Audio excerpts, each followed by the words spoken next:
ನಮಸ್ಕಾರ. First tube ನ ಮತ್ತೊಂದು ವಿಡಿಯೋಗೆ ಸ್ವಾಗತ. ಭಾರತದ ಪ್ರಥಮ ಪ್ರಜೆ, ಸಂವಿಧಾನದ ಅತ್ಯುನ್ನತ ಹುದ್ದೆಯಲ್ಲಿರುವ ರಾಷ್ಟ್ರಪತಿಗಳು ಸಾರ್ವಜನಿಕವಾಗಿ ಅಸಮಾಧಾನ ಹೊರಹಾಕಿರುವುದು ಬಹಳ ಅಪರೂಪ. ಅವರ ಪ್ರತಿಯೊಂದು ನಡೆಯೂ ಪ್ರತಿಯೊಂದು ಮಾತು ಕೂಡ ಶಿಷ್ಟಾಚಾರದ ಚೌಕಟ್ಟಿನಲ್ಲೇ ಇರುತ್ತೆ.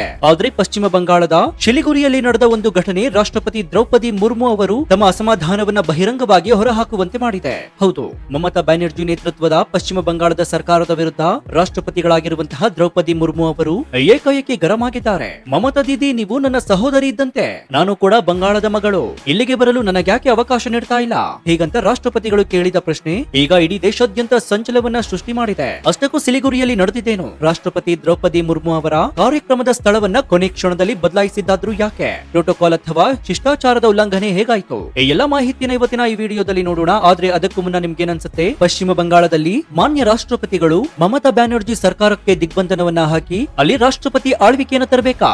ಹೌದು ಅಂತಾದ್ರೆ ಎಸ್ ಅಂತ ಕಮೆಂಟ್ ಮಾಡಿ ಹಾಗೂ ವಿಡಿಯೋಗೆ ಲೈಕ್ ಕೊಡಿ.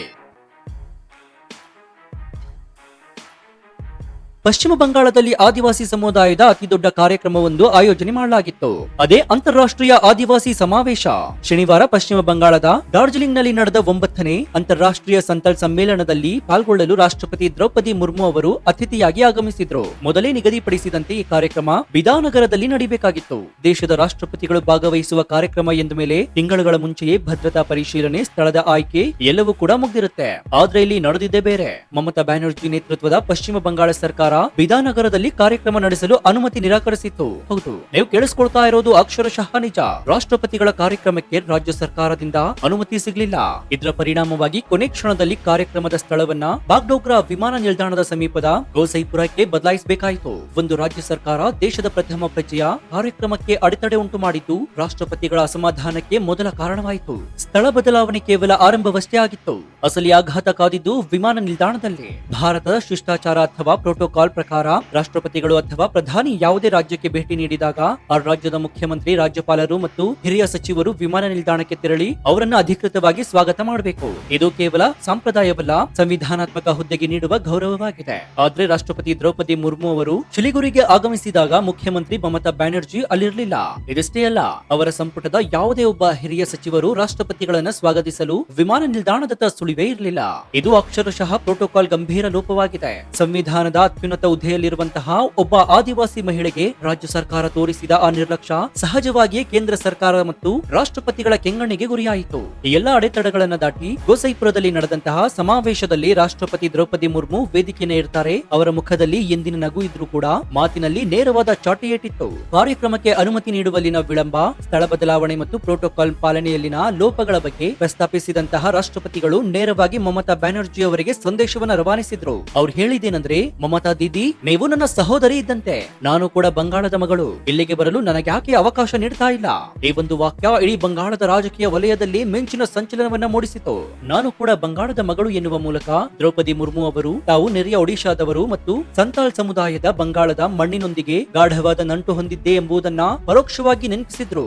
ಇಷ್ಟೆಲ್ಲ ಲೋಪಗಳ ನಡುವೆಯೂ ಕೂಡ ತಾವು ಮಮತಾ ಬ್ಯಾನರ್ಜಿ ಅವರನ್ನ ಸಹೋದರಿ ಅಂತ ಪರಿಗಣಿಸುವುದಾಗಿ ಹಾಗೂ ಅವರ ಮೇಲೆ ಯಾವುದೇ ವೈಯಕ್ತಿಕ ದ್ವೇಷವಿಲ್ಲ ಅಂತ ಸ್ಪಷ್ಟಪಡಿಸುವ ಮೂಲಕ ರಾಷ್ಟ್ರಪತಿಗಳು ತಮ್ಮ ಹುದ್ದೆಯ ಘನತೆಯನ್ನು ಎತ್ತಿ ಹಿಡಿದ್ರು. ದ್ವೇಷದ ರಾಜಕಾರಣಕ್ಕೆ ಪ್ರೀತಿಯ, ಅಧಿಕಾರದ ಘನತೆಯ ಉತ್ತರವನ್ನ ನೀಡಿದ್ರು. ಇನ್ನು ತಮ್ಮ ಭಾಷಣವನ್ನ ಕೇವಲ ಅಸಮಾಧಾನಕ್ಕೆ ಮಾತ್ರ ಸೀಮಿತಗೊಳಿಸಿದ ರಾಷ್ಟ್ರಪತಿಗಳು ಸಂತಾಲ್ ಸಮುದಾಯದ ಭವ್ಯ ಇತಿಹಾಸವನ್ನ ಮೆಲುಕು ಹಾಕ್ತಾರೆ. 9ನೇ ಅಂತಾರಾಷ್ಟ್ರೀಯ ಸಂತಾಲ್ ಸಮ್ಮೇಳನದಲ್ಲಿ ಮಾತನಾಡಿದ ಅವರು ದೇಶದ ಸ್ವಾತಂತ್ರ್ಯ ಸಂಗ್ರಾಮದಲ್ಲಿ ಆದಿವಾಸಿಗಳ ಕೊಡುಗೆಗಳನ್ನ ಸ್ಮರಣೆ ಮಾಡಿದ್ರು. ಸಂತಾಲ್ ಸಮುದಾಯದ ಪೂರ್ವಜ ತಿಲ್ಕಾ ಮಾಂಝಿ ಸುಮಾರು 240 ವರ್ಷಗಳ ಹಿಂದೆ ಶೋಷಣೆಯ ವಿರುದ್ಧ ದಂಗೆಯ ಬಾವುಟವನ್ನ ಹಾರಿಸಿದ್ದು ನಮಗೆಲ್ಲರಿಗೂ ಕೂಡ ಹೆಮ್ಮೆಯ ವಿಚಾರ ಹೀಗಂತ ದ್ರೌಪದಿ ಮುರ್ಮು ಅವರು ಹೇಳಿದ್ರು. 1857ರ ಸಿಪಾಯಿ ದಂಗೆಗೂ ಮುನ್ನವೇ ಬ್ರಿಟಿಷರ ವಿರುದ್ಧ ಮತ್ತು ಜಮೀನ್ದಾರರ ಶೋಷಣೆಯ ವಿರುದ್ಧ ಸಂಥಲರು ಸಿಡಿದೆದ್ದಿದ್ರು. ತಿಲ್ಕಾ ಮಾಂಝಿ ಅವರ ದಂಗೆಯ ಸುಮಾರು 60 ವರ್ಷಗಳ ನಂತರ ಧೈರ್ಯಶಾಲಿ ಸಿಡೌಕೈನೋ ಮತ್ತು ಚಂದ್ ಭೈರವ ಧೈರ್ಯಶಾಲಿ ಸಹೋದರಿಯಾದ ಫುಲ್ಜಾನೋ ಜೊತೆಗೆ 1855ರಲ್ಲಿ ಸಂತಾಲ್ ಹುಲ್ ಅಂದ್ರೆ ಸಂತಾಲ್ ದಂಗೆಯನ್ನ ಮುನ್ನಡೆಸಿದ್ರು ಅಂತ ರಾಷ್ಟ್ರಪತಿಗಳು ಹೆಮ್ಮೆಯಿಂದ ಪ್ರಸ್ತಾಪಿಸಿದ್ರು. ಈ ಮೂಲಕ ಬಂಗಾಳದ ನೆಲದಲ್ಲಿ ಆದಿವಾಸಿಗಳ ತ್ಯಾಗ ಮತ್ತು ಬಲಿದಾನವನ್ನ ಇಡೀ ದೇಶಕ್ಕೆ ನೆನಪಿಸಿದ್ರು.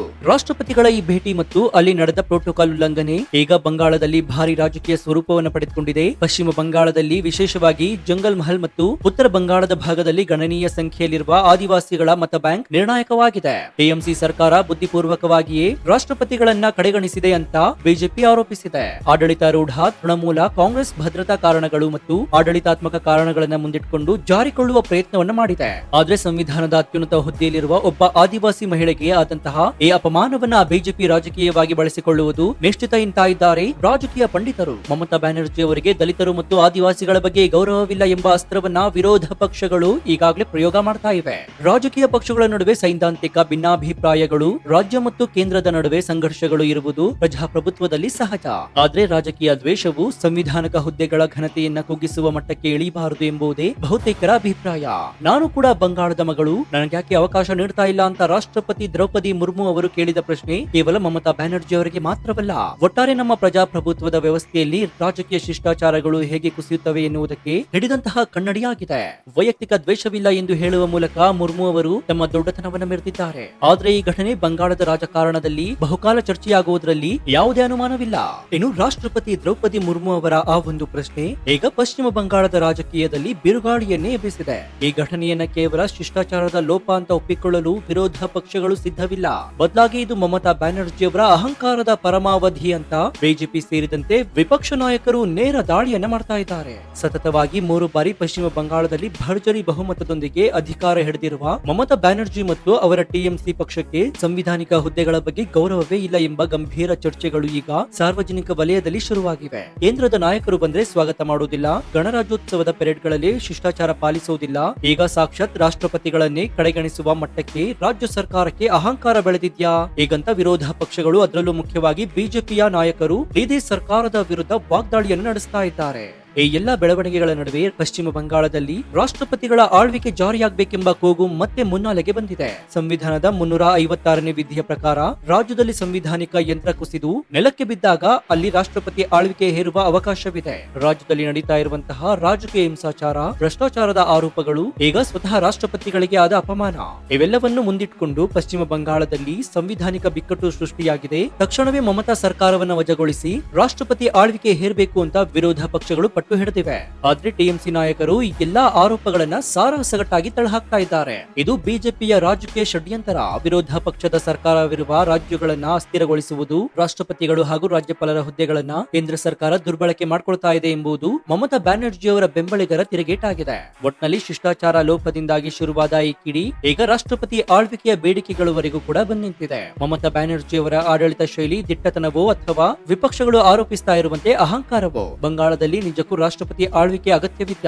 ಈ ಪ್ರಶ್ನೆಗೆ ಕಾಲವೇ ಉತ್ತರಿಸಬೇಕಾಗಿದೆ. ಸೊ ನಿಮ್ಗೇನನ್ಸುತ್ತೆ? ಬಂಗಾಳ ಸರ್ಕಾರ, ಅದರಲ್ಲೂ ಮುಖ್ಯವಾಗಿ ಮಮತಾ ಬ್ಯಾನರ್ಜಿ ಅವರು ರಾಷ್ಟ್ರಪತಿಗಳಿಗೆ ಬೇಕೆಂದೇ ಅವಮಾನವನ್ನ ಮಾಡಿದ್ರ ಅಥವಾ ಇದೊಂದು ಕೇವಲ ಆಡಳಿತಾತ್ಮಕ ಲೋಪನ?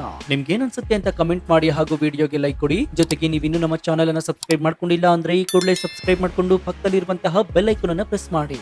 ಇದರಿಂದ ನಾವು ಹಾಕುವ ಹೊಸ ವಿಡಿಯೋಗಳ ನೋಟಿಫಿಕೇಶನ್ ಮೊದಲು ನಿಮಗೆ ಸಿಗುತ್ತೆ. ಇನ್ನು ನಮ್ಮ ಚಾನೆಲ್ ನಲ್ಲಿ ಇಂತಹ ಅನೇಕ ಕುತೂಹಲಕಾರಿ ವಿಡಿಯೋಗಳು ಇವೆ, ಅವುಗಳನ್ನು ನೋಡಿ ಪ್ರೋತ್ಸಾಹಿಸಿ. ಇದಾಗಿತ್ತು ಈ ಕ್ಷಣದ ವಿಶೇಷ. ನೋಡ್ತಾ ಇರಿ ಫಸ್ಟ್ ನ್ಯೂಸ್ ಕನ್ನಡ. ಧನ್ಯವಾದ.